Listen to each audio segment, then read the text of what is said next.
Je m'appelle Maxime Carabin, j'ai 23 ans. Je fais du para-athlétisme pour la Paralympic Team Belgium sur 100 et sur 400 mètres.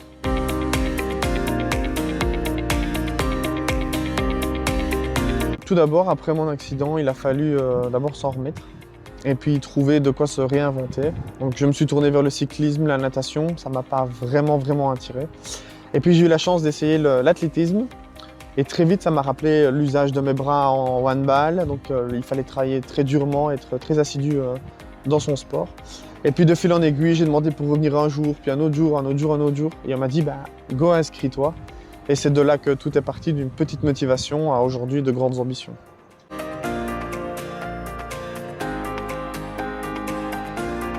Au jour d'aujourd'hui, je dirais mes derniers championnats du monde. Parce que c'était ma plus belle compétition au jour d'aujourd'hui, triple champion du monde. Mais en même temps, ma plus belle réussite, c'est d'avoir rencontré mon entraîneur avec qui je suis là aujourd'hui. Et sans lui, je pense que je ne serais pas là où j'en suis aujourd'hui. Donc pour moi, ça fait la plus belle rencontre avec le plus bel événement en même temps. Donc voilà.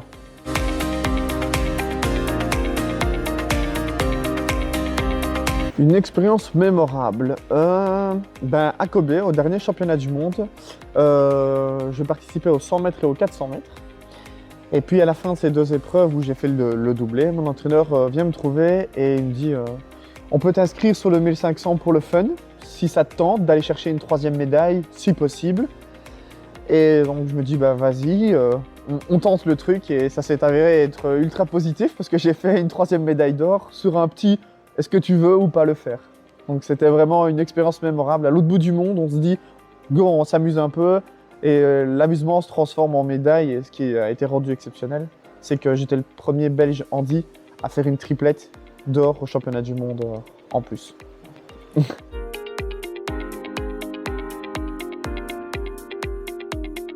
Ça s'intensifie très fortement, mais pour donner un exemple, avant les Jeux, quand on se prépare régulièrement, c'est 2 entraînements par jour de 1 heure, 1 heure et demie grand maximum chacun. Et vu que maintenant c'est les Jeux, c'est la dernière ligne droite, à 2 mois des Jeux, je suis passé à 3 entraînements par jour de presque plus de 2 heures chacun. Donc on va tourner à 6-7 heures par jour d'entraînement, plus la muscu, plus la kiné. Et entre temps, on dort quand même un peu.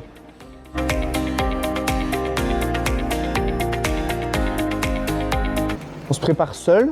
On prépare son matériel, donc on se met dans notre bulle en se disant voilà, tout doit être prêt comme ça. On se prépare avec son entraîneur, comment tout va se dérouler, rien n'est laissé au hasard à l'avance.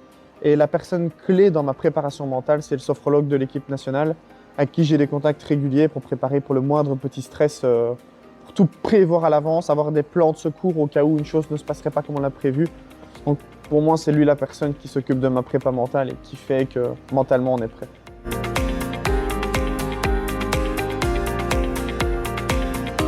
On les gère si c'est imprévu, mais comme tout doit être préparé à l'avance, normalement on n'a pas de stress, notre matériel n'a pas de problème, on a toujours du backup, j'ai une deuxième chaise prête à être utilisée s'il y a un souci. Mon entraîneur s'occupe de tout, moi comme ça quand j'arrive sur le site, je n'ai rien à faire, juste à penser à faire mon job, courir et gagner la course. Et si jamais il y a encore du stress, le sophrologue est toujours à côté de nous, on a un téléphone, il est joignable et on peut discuter, échanger. Et ce qui est fou, c'est que si même on est suicidaire, il va toujours trouver une solution pour nous redonner cette envie, nous déstresser. C'est impressionnant ce que cette personne peut faire pour nous soulager.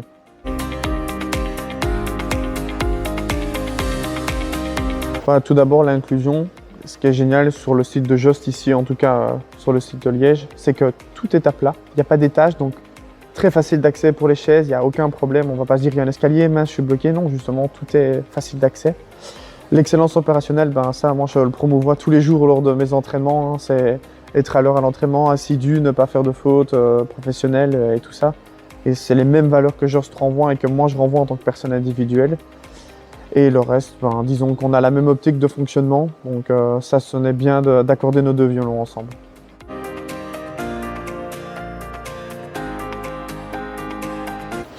L'impact déjà qui est très compliqué à mettre en place, c'est le fait qu'on doit tous être sur le même pied d'égalité. Chez nous, au Paralympique, les Olympiens et les Paralympiennes sont mis sur différents niveaux. Un valide sera toujours plus haut qu'un handi. Et c'est la même chose avec Just. Je pense que les transporteurs ont été tellement mal vus dans le passé. Malheureusement et heureusement, on en a besoin au jour d'aujourd'hui. C'est comme nous, on a besoin d'être mis au même pied d'égalité que tout le monde. Donc voilà, un transporteur c'est mal vu et pourtant c'est eux qui transportent tout ce qu'on a besoin, la nourriture et le plus dans la vie de tous les jours.